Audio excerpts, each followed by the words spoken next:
incredibly strong in the current meta. Yeah, and Cloud9, now they have so many different options they can do here. You know Batiste is going to be within one of these three, if either picked or banned for Cloud9, because you're not going to let the Captain Batiste go over.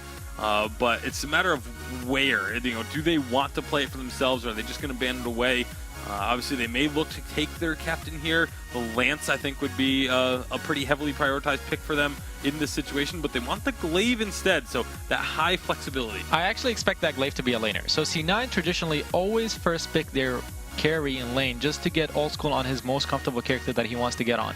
And Glaive lane being one of the stronger available characters right now in this update, there is a very good chance that that's a Glaive lane. They take away the Baptiste just to not give it over because they have Catherine, like Tasty Bacon just said. So that's something to be expected. Tempo Storm gonna be able to either ban away a roamer or say that Glaive can be flexed, so we're gonna take another priority that we don't want you to play, or a character that we don't want to play against. It's going to be Lance taken off the board, trying to remove some of the CC combos available. When you've got things like the Glaive and the Catherine, a lot of it is going to be about trying to build one of those CC chain compositions, and both teams, I'm sure, will be trying to deny that from their opponents. Not only that, but as Irakizoro said, they are very likely going to be assuming that the Glaive might be in the lane, so banning away the Lance takes away that potential jungle or captain pick for them.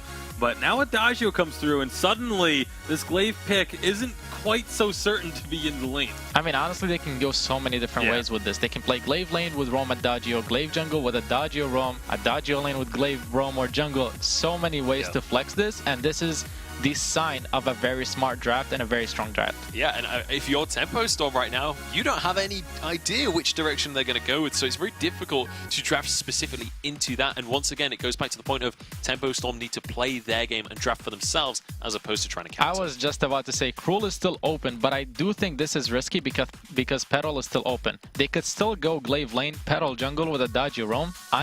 Unlikely, but it's an option. Celeste comes through, that's a strong pick with Catherine and with Cruel. They're going to have a lot of late game control with their range and their peeling. So it's going to be on C9 now to make sure that they get a comp they can get ahead with early game and mid game so that they can get an advantage and close out. The other thing to talk about here is, the Kroll, it's going to be for God of Sins. This is a player that we have not seen in a professional game in over a year. It was, I believe, spring of 2016 was the last time we saw God of Sins in a professional game, and so we don't really know what's going to come out, but that's a fortress for Cloud9. I'm still looking at this, not 100% sure of which hero is going to be where on this composition. I mean, we said it was going to be an aggressive composition. This is something that Gabe Vizzle has been known to play, but the one time we've seen Fortress today, it was a CP jungle Fortress. Adagio can go anywhere, Glaive can go anywhere. Fortress could be a captain, could be a jungle. So honestly, even now they've locked in their whole composition, it's still incredibly hard to tell how they're going to play this. It's most likely going to be Fortress Roam with a Glaive jungle. This is a composition that can gank very potently too. If you go up to lane, you apply the Truth of Tooth from Fortress, you can get on the carry, you can afterburn him with the Glaive that's there too. It's a combo that can work very effectively, and they can use it to their advantage. All right, so if you're Tempo Storm then, what is the port of call to try and play around this composition? How do you keep yourself in this game? A lot of it's just going to be getting this Kroll to be comfortable. Like, don't go too aggressive into the enemy jungle because you can get caught out easily, but don't be too passive either. All right, so trying to match them. It's time to get on into our final series of the day. Hashtag Vainglory on Twitter to let us know who you are supporting. But it's time to jump into Cloud9 going up against Tempo Storm. Humanist and Excoundrel, please take it away. That is right. I am Humanist here with Excoundrel and ready to go Tempo Storm versus Cloud9. And Excoundrel, we have a little bit of a Fortress Adagio Glaive comp coming out of C9. It seems aggressive and very powerful. Seems very C9. I mean, obviously we see Gabe play a lot of Fortress, really one of the only remaining captains in professional scene that really sort of goes back to Fortress quite frequently. It's something that a lot of other captains won't touch because of sort of how versatile, sort of, I guess not versatile, how sort of feast or famine it can be in some respects. Often if you get behind as a Fortress, it feels like you can't really do much, but if you're ahead, obviously it's a really great way to push the game out. Gives an indication as to how mentally Cloud9 feel that their early game and their ability to pressure is. Tempo Storm were as 3. C9 sent Gabe up into the lane. He was able to grab one of the last hits as the lane minions crashed up against each other. God of Sin's hanging out here in the mustache brush with Lost Boy. They're thinking about doing something, not going to find anything. Looks like God of Sins will just go ahead and port back. Really interesting. They held on to that for a very long time, not even looking to seek to apply pressure, maybe because they're afraid if they showed God of Sins in the lane that would give an opportunity for I Love Joseph to roam towards the jungle of God of Sins, for instance, but they really held on to that for quite a long time. Gatsby was on pretty low energy too, so maybe by committing they were also opening themselves up to letting Gatsby go down there, so they were just playing it very, very safe. I feel like that's almost a Cloud9 thing, like you play really safe against Cloud9 specifically, but I don't think they need to. You know, don't be scared. Use that cruel level 2, jump straight in on there to Fortress, put pressure on him, put pressure on Cloud9 in general. No need to play scared against these guys.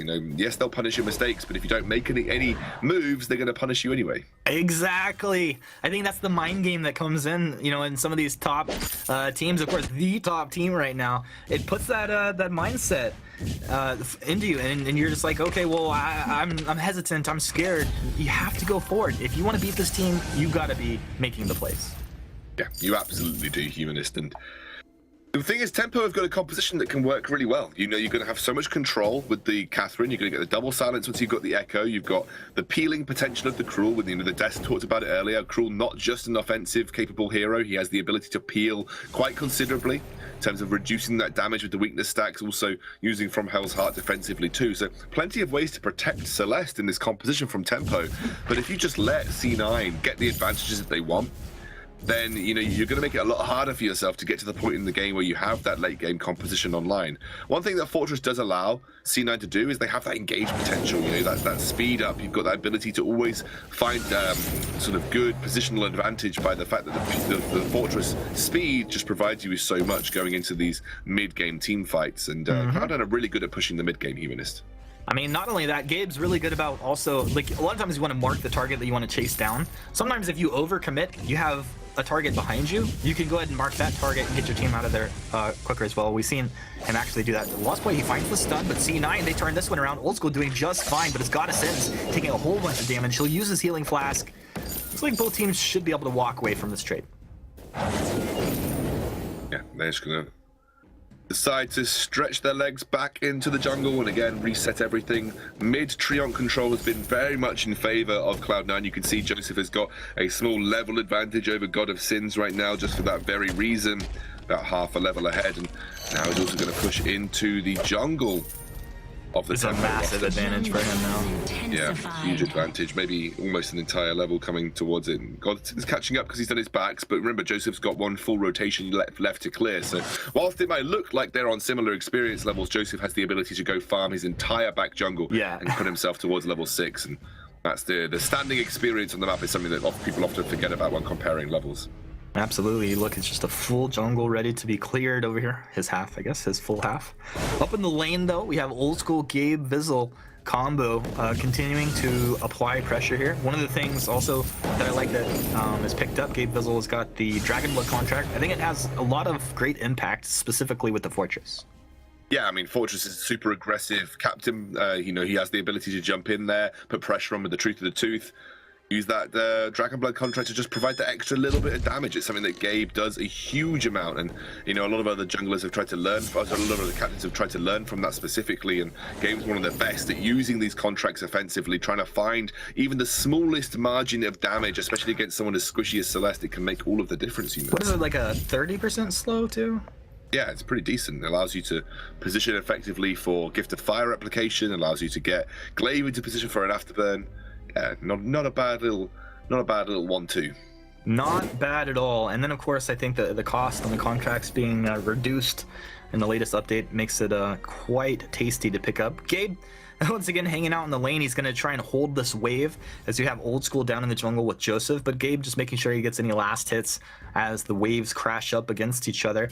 On the flip side, Gatsby, or it was Lost Boy, I'm not sure who actually popped the minion candy, but they pop a minion candy and send Gatsby down in the jungle to farm out with God of Sins. So both teams trying to make sure all of the gold they can possibly get gets onto their laners.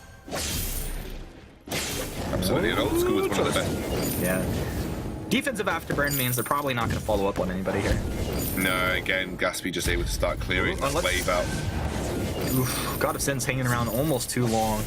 Lost Boy finds a stun up in the lane. Old School's doing fine, just avoiding. He doesn't have to commit too far forward, and he's going to be fine. C9 does a good job playing games here, but Goddessens gets his mid. Old School, what are you doing, Old School? He gets the heal. He's trying to get out of here. Can they keep him alive? No, they can't. It's Timbo Storm who grabbed first blood. An uncharacteristic mistake coming out of Old School. Now Gabe Vizzle is on the run. He burned that fountain earlier, trying to keep his teammate alive. Joseph waits for it. Afterburns over the wall. Joseph and Gabe will get out of there, but they've lost Old School. That was a little bit of, not even just a small positioning error, a massive positioning error, and now Tempo are trying to capitalize with this gold mine. Are C9 even in a position to contest this? Does look like Old School's moving down, but they don't have their fountain. Button. They're gonna go for it. 4 claps on the Joseph. They're moving forward. It was a defensive one coming out there. So Catherine able to grab the gold miner, now moving back. This should be Lost Boy going down. Doesn't have anything to keep him alive. Gaspy? With Gaspy and Lost Boy going down. So a nice turnaround for C9. Yeah, unfortunately, I think Toph was so obsessed with trying to get the last hit onto the gold miner that he kind of let he let Gaspy die because he used the fountain really late in that scenario. Unfortunately, didn't have the ability to keep Gaspy alive, and he was just focused down by Joseph there. And C9 took a very poor situation for them and turned it into a very good one by, again, they lose the global objective, but they claim another one in return. And they weren't afraid to go in even despite not having the fountain, knowing that the split focus between the gold miner and the ability to split the team up would play into their favor. And I really like the way that Cloud9 also separated their focusing. You know, you just let Joseph run directly onto Gaspy, they put him out of commission, and then obviously, I don't know what God of Sins is doing, but he was like super defensive with his positioning there. If he just turned around and tried to go aggressive, maybe they're going to turn things back onto C9, but the shock factor of engaging without a fountain in that kind of scenario allowed C9 to split that tempo composition up and wreak havoc. Split tempo up. It split my focus. I kind of like lost it, to be honest there. Gabe taking quite a bit of damage. Spectral Smite will come out of God of Sins. You gotta respect that. Honestly, Gabe didn't take as much damage as I thought would stack up there. It's only the tension bow coming out of God of Sins at this point. Gabe's gonna move forward. They're on to Gaspy. Gaspy trying to kite back, but look at the crit damage coming out here. Joseph on target. He wants God of Sins too. With that attack of the pack out, and they chase forward. Ooh, they got a delicious, tasty move speed. And one more second, they'll have it again. They should be able to chase Lost Boy down here. You get on target. He tries to get back under the turret, but that is a wonderfully played ace coming out of Cloud9 as they just pick Tempo Storm apart. Oh man, this is so Cloud9 as well. They even get away. Unbelievable. Gaspy doesn't get that ability to stop Joseph there. He would have had the afterburn over the wall regardless, but this is so Cloud9 as well, having that ability to just capitalize on mid-game team fights. I mean, you give Cloud9 even a sliver of a way into a game and they will literally destroy your team and take every advantage away from you. I mean, it looked like Cloud9 were on the back foot. Tempo had got, some kills. They split up. They got Old School. They got First Blood. They went immediately for gold miner. How have we now ended up with C9 getting a clean ace at 9 minutes into the game and pushing onto the second tier turret? It is just unbelievable what C9 can do with just even a sliver of an advantage. It's true. I think also a lot of times when, sometimes we kind of overplay it when we're like, okay, well, this team has an early game comp, right? So they need to win the early game. If they lose like one fight early on, it doesn't mean that they've lost the whole ability to still have that incredible pressure. They wait for those nice power spikes, they wait for the nice positioning, and they just take advantage of it. C9 sees the opportunities and seizes on those opportunities. So really nice job out of them thus far. Also, Joseph popping that level 8 infusion, I really liked that. Yeah, I think also you've got to remember that C9 are one of those teams that are very few teams that see opportunities where other teams wouldn't. They see an opening for a team fight. They see an opening for to push an advantage where a lot of teams might feel scared given how the state of the game has been going or the kind of composition that they're playing into. The shot calling in C9 is something else. Whoever does the shot calling, I imagine it must be Gabe. It's just incredible. Kind of what they can achieve with even just the smallest of time frame to make that kind of move happen. They're one of the only teams that really do it to this level. We talk about untapered aggression from C9. We talk about the aggressive playstyle from them. A lot of it isn't just aggression. It's precision. Like they are just so precise with their openings that no other team compares to them what they do in that respect. Not even TSM in some instances. TSM kind of win through sort of brute force, absolute mechanical outplays on Chuck and that kind of thing on Bonsi's early jungle aggression. But C9 as a unit are one of the only teams that when they find an opening for a team fight, they take it. They're the best team fighters in the business, Humanist, and they show it every time they play. Well, I think that's why, we talk about Gabe being one of the players that picks up Fortress a little more often than others, because that is a hero right there that's going to punish when you're out of position. It's going to pick someone apart that can be separated from their team. And when you're able to make the shot calls and get everybody focused onto one target, it's one of the best in the game. Keep control of that middle area. Oh, God of Sins getting lit up. God of Sins probably goes down here. Found out a Lost Boy buying time. The stun as well. They switch over to Crystal Sentry. Attack the Pack is out. Old School threatening them. As C9 just take the Crystal Sentry, moving forward now. Danger, danger zone. It's going to be the afterburn. And they chop God of Sins down. One stun on the Joseph. Joseph, second stun. Solar Storm comes through. Can they find the damage? Gabe holding the turret aggro. Joseph walks in. He's got one attack there. He's where you want to go, bud? He finally goes down. Gatsby able to get a kill. So they lose Joseph, but they almost got out of that one. Almost there, Humanist. I mean, Old School also used the Wolves from Gabe to apply Gift of Fire there to allow them to chase up and get onto Cruel as well. Again, they just, you know, the Wolves bought them time to take down that Crystal Sentry. So even though it's a 1-for-1 trade, you'd say the net advantage goes in favor of C9 again. They've also got complete control of the central portion of the map because, again, they've been continuously pushing their advantage into Tempo's side of the jungle. This allows them to go for things like this gold miner for free without any fear of Tempo trying to contest it, because every time Tempo step up to this portion of the map, C9 engage and take fights with them. They don't want that to happen. They want to scale up with Celeste, so they're not even going to try. Not even going to try and go to the center of the map.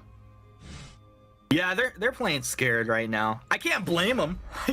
Can't blame them. We've seen C9 beat people in sub 10 minutes, you know? So, hey, you're hanging in there. You're 13 minutes in. God of Sins also, let's talk about this, you know?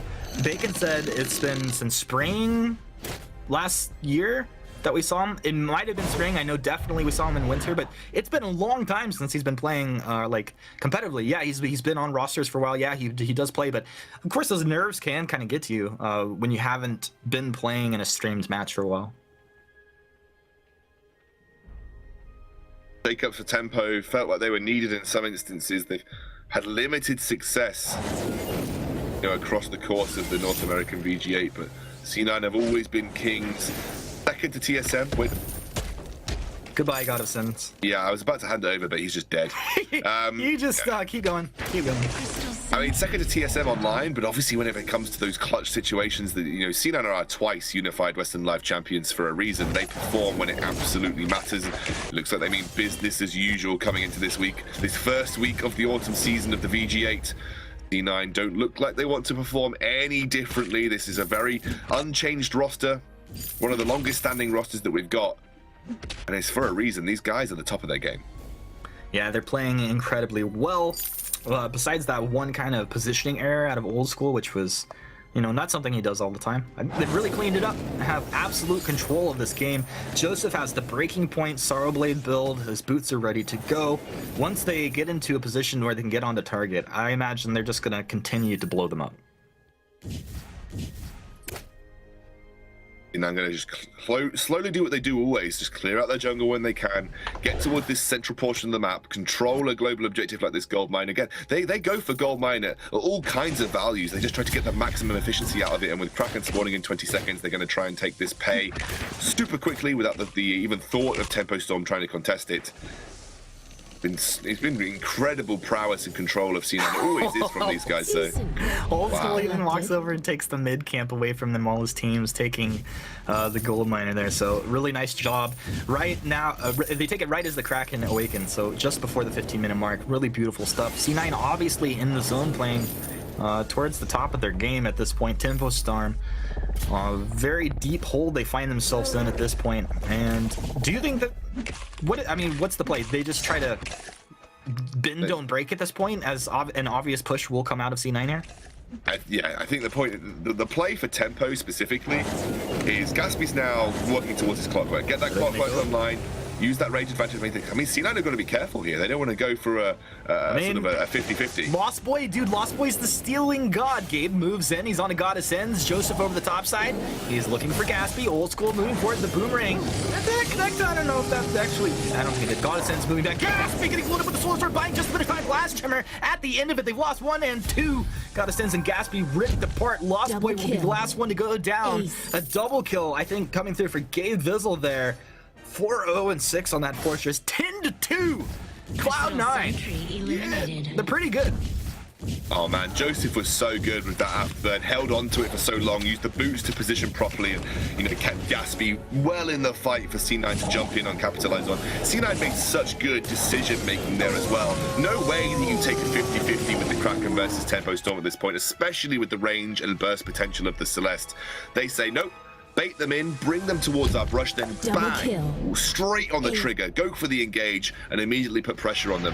I mean, it's just such clever decision making. A lot of teams would have said, whoa, Kraken's nearly down, boys, let's go for it. But, I mean, C9 know the risk of that and immediately search for that big power play onto the Celeste, and they come away with the victors again, simply through a mix of beautiful execution and like I said, that really, really good clutch decision making. On the flip side, you gotta say Tempo Storm once again seemed very hesitant moving forward. Like, if you're gonna try and make a play like that, make the play. Otherwise, just sit back. Problem is that Tempo Storm's win condition now lies in Gatsby's range, and C9 have got one of the better compositions that I've seen to close the range on a Celeste at level 8. Fortress, Glaive, what more could you ask for? I was like, wait, level 8? I wouldn't be surprised. Of course, he is level 12. At this point, Kraken on the Vein Crystal turrets. They block off the blast trimmer coming out here. Lost Boy, no echo to speak of. He'll find a stun. The Storm Guard's there. He really can't do anything. They don't have the damage output. The last turret getting chunked down. Joseph on the front side taking a bit of damage. They block off the stun. Solar Storm not having the impact they want. As Goddess Hands getting onto Old School. Joseph peels for his buddy, gets onto the turret, and they take it out. Cloud9 coming through with a huge game here in game 1 of this series. So clean, Humanist from Cloud9, but hell, I do not expect anything less from this roster. Our twice unified Western Live Championships, if they are anything but clean, they're doing something wrong. These guys on fire as usual. On fire as usual. Well, a couple other guys that have been on fire today.